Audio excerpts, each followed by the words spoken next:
Aujourd'hui, nous allons parler du film Maniac, réalisé par William Lustig, sorti en 1980 avec Joe Spinell.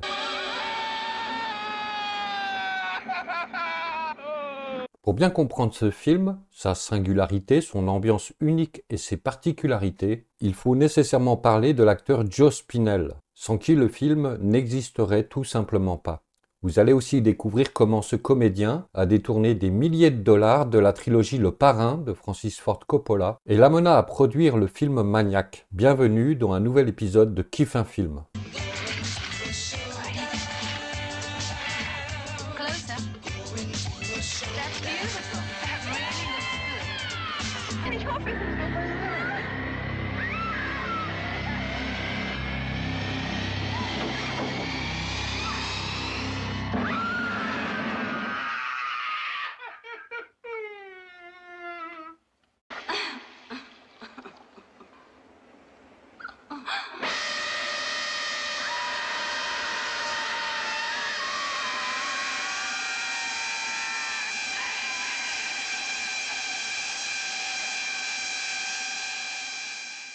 Maniac, sorti en 1980, est un film réalisé par William Lustig, plus connu à l'époque dans le cinéma X sous le nom de Billy Bag. Il réalisera plus tard des films comme Vigilante ou Maniac Cop 1, 2 et 3.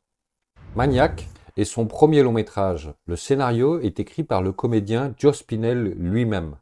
Joe Spinell, né en 1936 à New York, est un enfant perturbé. Il avait déjà une attirance pour l'horreur. Jeune, il passait le plus clair de son temps dans les salles de cinéma, à la recherche de toutes sortes de films pouvant le divertir. Adulte dans la vie active, il a commencé comme chauffeur de taxi et a fait 1000 petits boulots, courant de casting en casting à la recherche de petits rôles. Bien qu'acteur naturel ayant appris quasiment sur le tas, il obtient un bout d'essai pour un rôle dans le film Le Parrain.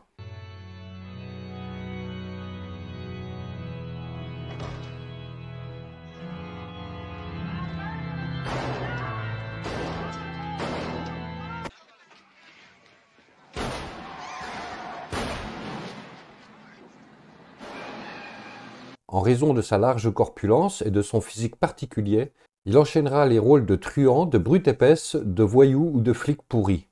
Il décroche donc ce rôle et c'est à partir de là que sa carrière va décoller. Il a commencé à enchaîner les tournages en campant des personnages bien souvent singuliers. Oui, mais je crois qu'il ne sait pas qui dirige cette maison. Ditch va lui apprendre très vite. Espérons-le. Floyd, Ouais. sors de là. Quoi? Dégarpille. Je suis ici, moi. Entendu, mais moi je veux parler de circonstances atténuantes. Par exemple, un type s'échappe, ensuite il réalise qu'il a fait une erreur et il revient se rendre volontairement. Oui, quelle connerie. Bah, on le met au trou pour 10 jours. Ah oui, on l'enferme dans sa chambre sans pouvoir regarder la télé pendant toute une semaine. Birdwell, c'est toi qui as commencé. Où vas-tu chercher tes idées sur la justice? Au fond de ton cul, hein? Tu veux savoir la vérité? Oui, oui, mon chéri, j'aimerais que tu me répondes. Au sujet de ta maman?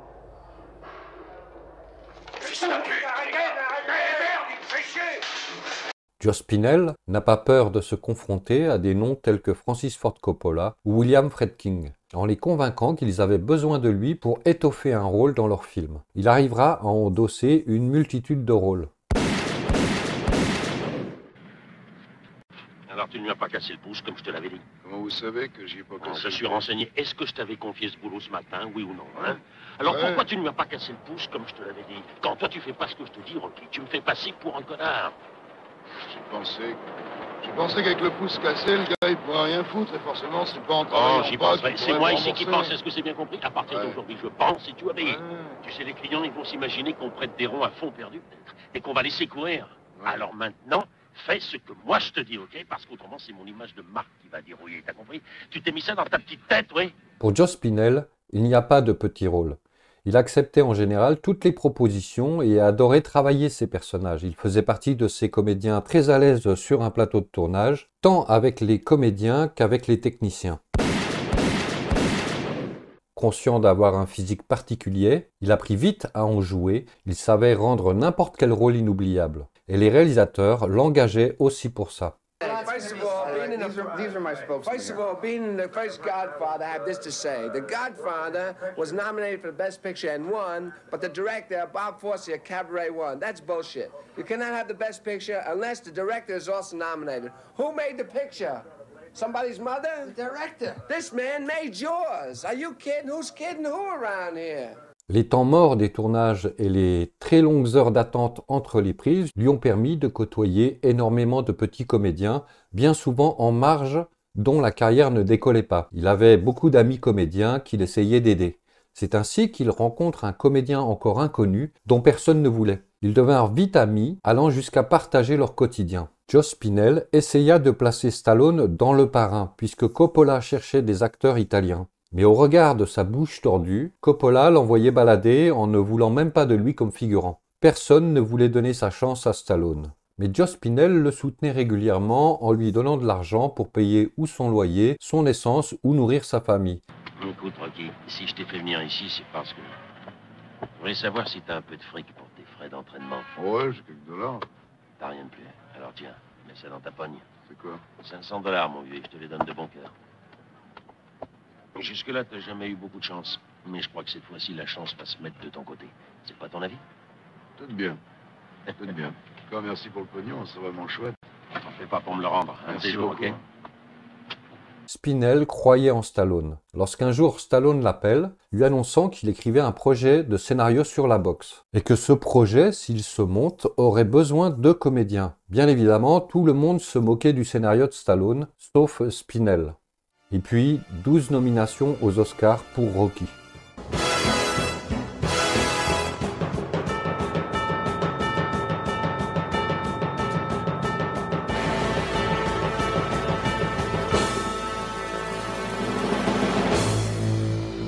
Spinell jouait donc dans La Taverne de l'Enfer, Rocky I et Rocky II. Et ils étaient de vrais amis jusqu'à ce que Stallone devienne très célèbre. En 82, Sylvester Stallone devient une star internationale. Rocky III sort en salle et Spinell n'a aucun rôle dans le film alors qu'il faisait partie des personnages récurrents de la saga. On ne sait pas trop si le manager de Stallone n'a pas éloigné tous ses anciens amis, comme c'est souvent le cas, ou si c'est Stallone lui-même qui prit le large. Joe Spinell recevait régulièrement de la production du film Le Parrain des chèques de 16 000 $, et Spinell racontait qu'après Brando, il était l'acteur le mieux payé du film alors qu'il n'avait en fait qu'un petit rôle. Spinell a été embauché sur le tournage à la journée. Il a demandé à Coppola s'il pouvait assister au tournage après des prises pour apprendre le métier. Coppola aimait tellement bien Spinell qu'il accepta. Donc, Joe Spinell restait sur le tournage plus de 6 mois. Une assistante de production notait tous les jours la présence des comédiens sur le plateau pour élaborer leur bulletin de paye. Elle compta Spinell tous les jours pendant 6 mois. Tous les acteurs, à l'exception de Brando, étaient payés au salaire minimum. Mais Joe Spinell a reçu des milliers de dollars, bien plus que tous les autres acteurs du film. C'est ainsi qu'une partie de cet argent a servi à produire Maniac.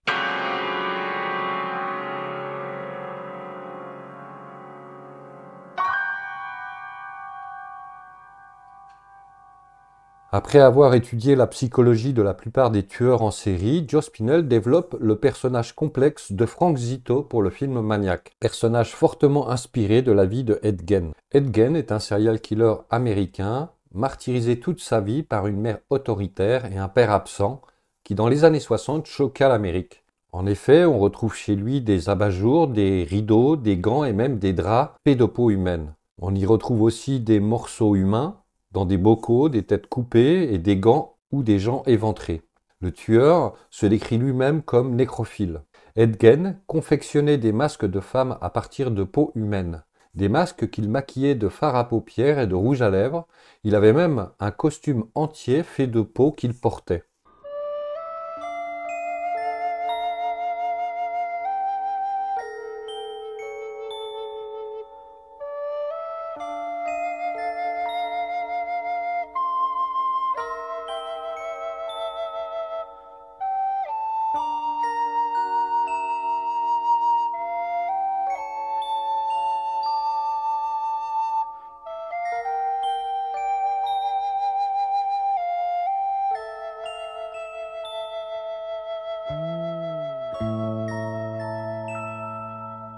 Spinell et le réalisateur Lustig décident donc de travailler ensemble sur la production de ce film en refusant autant que se peut toute forme de concession. L'horreur est alors à la mode dans le cinéma indépendant américain et de nombreux films réalisés sans le soutien des gros studios et dans des conditions flirtant parfois l'amateurisme ont touché le jackpot. On pense à des films tels que La Nuit des Morts Vivants de Romero, La Dernière Maison à gauche, Massacre à la tronçonneuse ou encore La Nuit des Masques. Lustig se contente donc d'un budget plus que modeste pour Maniac, un budget de 48 000 $, mais au final, le film en coûtera 130 000. Le récit est simple et digne d'un slasher, une succession de meurtres atroces entrecoupés de scènes présentant un tueur maniaque, solitaire, seul dans sa chambre, livré à des symptômes aigus de paranoïa, de dédoublement de personnalité et de schizophrénie. Le film Maniac sacrifie volontairement tout le suspense en révélant dès le début l'identité du tueur. Il nous invite à suivre le trajet du serial killer Frank Zito de l'intérieur en étant témoin de ses tourments.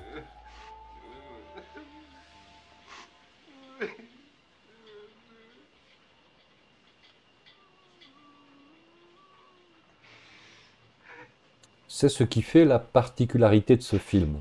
Spinell incarne totalement son rôle, jouant de son visage ravagé, de ses yeux exorbités, de ses expressions possédées et de son sourire grave.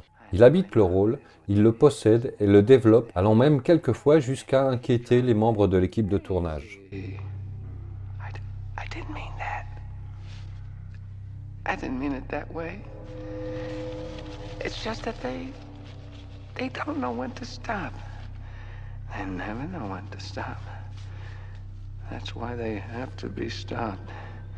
Des sites urbains sordides, gangrénés par la saleté et par la misère sociale et morale, couloirs de métro, quais, hôtels de passe, la plupart du temps de nuit, de manière brute. Le réalisateur William Lustig est bien décidé à explorer la face sombre et crasseuse des bas-fonds de New York. Ces bas-fonds qu'il connaît bien, ces décors-là, il les a vécus enfant.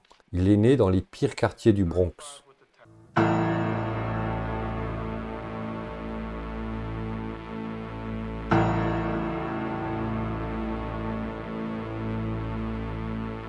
Malgré ses lacunes financières, le film se paye quand même Tom Savini et Rob Bottin aux effets spéciaux, qui signent quand même là quelques scènes mémorables, notamment la propre mort de Tom Savini dans cette scène frappante de virtuosité.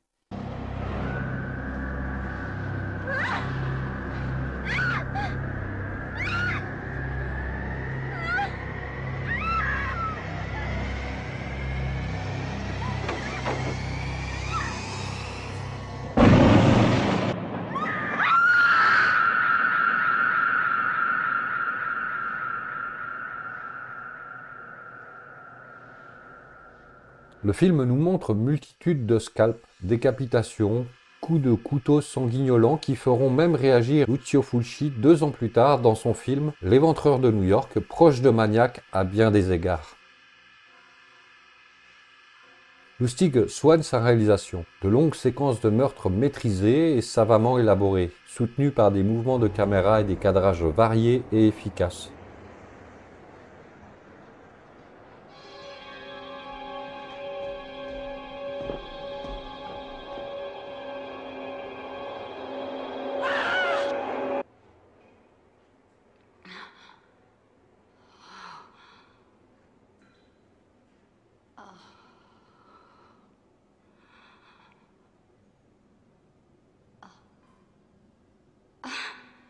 Contrairement à beaucoup de films d'horreur de cette époque, on ne rit pas dans Maniac, et on ne sourit même pas. Ce film peut être considéré comme un monument de la violence sans réellement de concession. Froid, glacial, direct. C'est une expérience hors norme, une entrée dans la folie humaine, tout comme Massacre à la tronçonneuse l'était en 1974. L'une des forces du film est évidemment la composition de Joe Spinell incarnant Frank Zito.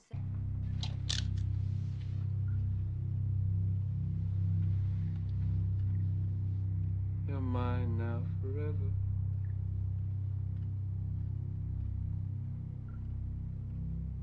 And I'm so happy.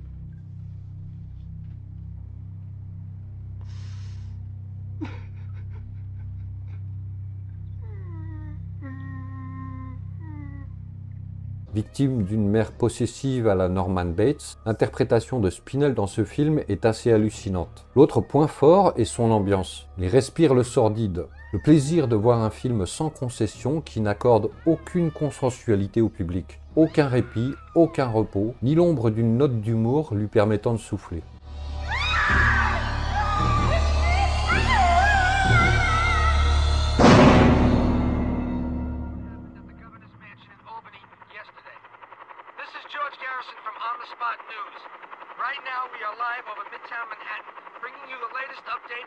Le gros grain de l'image apporte ici une ambiance crue, proche des vieux documentaires intimistes. Oui, car pour des raisons budgétaires, le film a été tourné en 16 mm puis kinescopé en 35, c'est-à-dire gonflé sur une pellicule de 35 mm pour l'exploiter en salle. Ce film nous donne l'occasion de suivre un psychopathe de manière intime, jusque dans sa chambre, jusque dans ses pensées, ses souffrances, ses douleurs d'enfant martyrisé.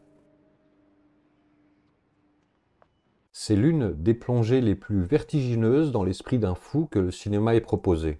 Mais Maniac va quand même initier toute une vague de films de serial killers radicaux qui lui succéderont.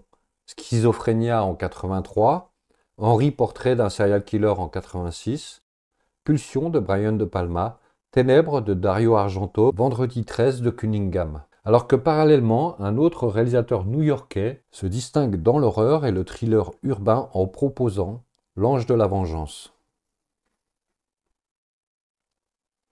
Même si l'on peut dire du bien du remake produit par Aja en 2012, qui arrivait à détourner le simple postulat du remake du même nom, l'original demeure inégalable tant il est brut et entier.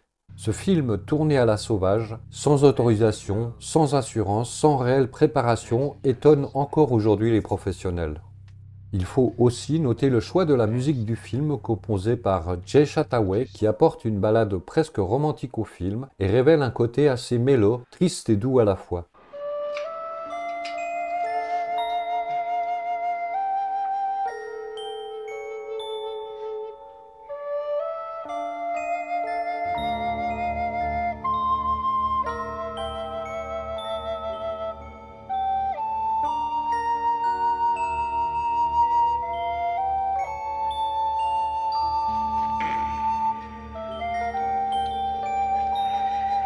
Une nostalgie de l'enfance qui développe l'une des facettes du tueur Frank Zito, ses déchirements, son malheur, ses tourments et laisse entendre ses souffrances.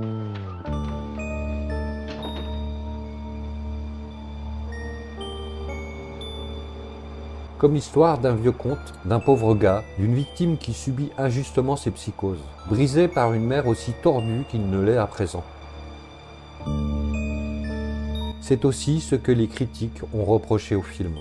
Son ton, son orientation, le fait de montrer que le tueur est aussi une victime.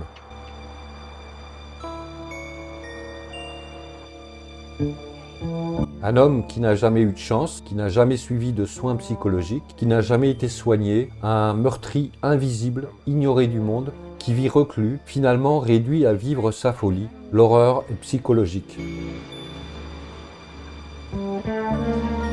Encore aujourd'hui, le film pourrait choquer.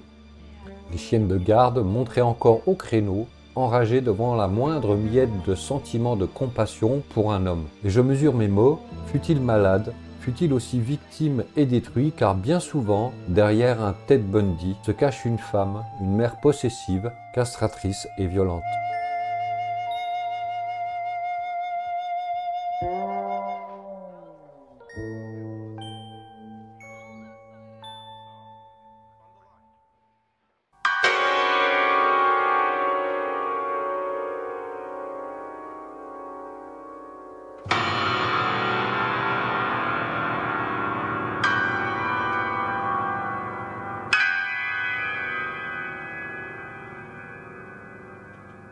Le film connaîtra un beau succès en salle et va se vendre dans le monde entier. Mais c'est à la VHS qu'il atteindra son vrai statut de film culte. C'est vrai qu'à l'époque, le visuel d'une jaquette était souvent notre premier contact avec le film proposé.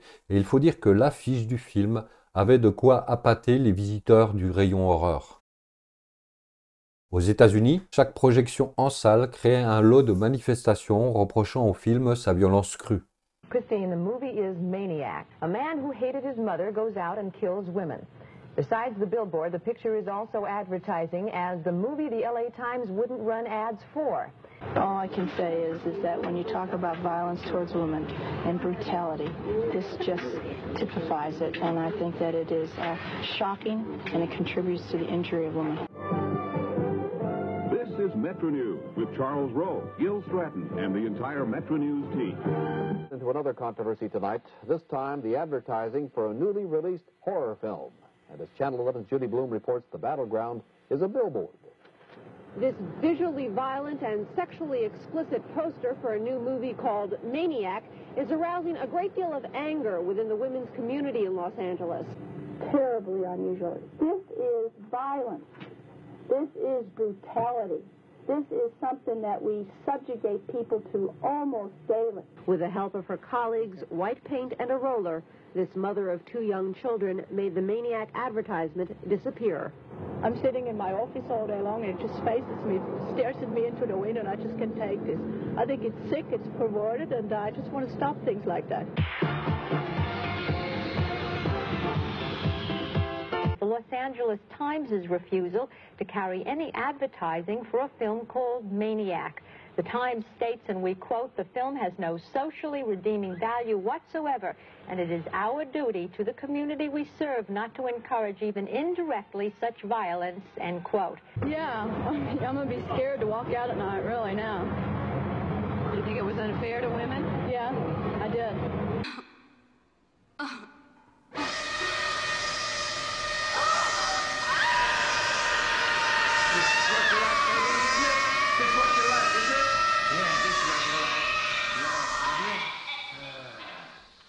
Interdit aux moins de 18 ans en France, le film ne sortira en VHS que 2 ans plus tard, en 82. C'est René Château qui va le distribuer et le film deviendra le représentant de sa collection, les films que vous ne verrez jamais à la télévision. Car il est vrai que le film n'a effectivement été diffusé à la télévision qu'une seule fois en pleine nuit.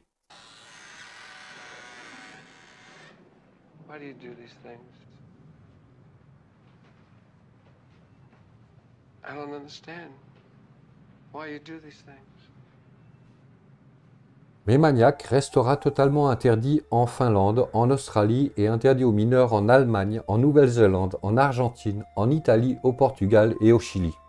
Pourtant, en 1980, date de la sortie en salle du film, il sera à l'affiche aux côtés de Shining, de Pulsion de Brian De Palma, d'Elephant Man ou de Vendredi 13. On peut dire que les années 80 commençaient bien et seront prolifiques. La sortie du film en salle sera faite à l'ancienne. Comme un bon artisan, le réalisateur va coller dans tout New York des affichettes annonçant l'arrivée d'un Maniac en salle.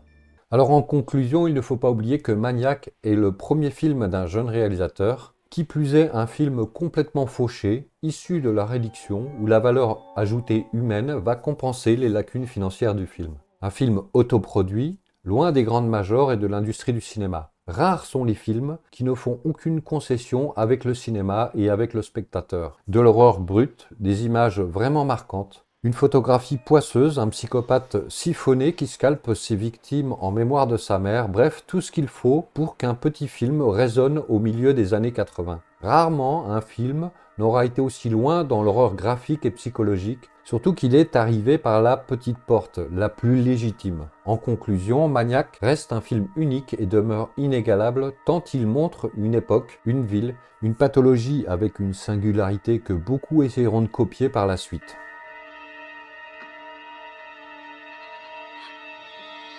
Le film démontre que Joe Spinell savait jouer et qu'avec cet ovni, il n'était pas loin de devenir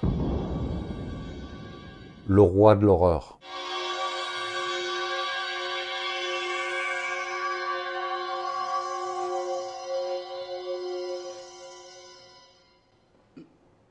Mm-mm-mm.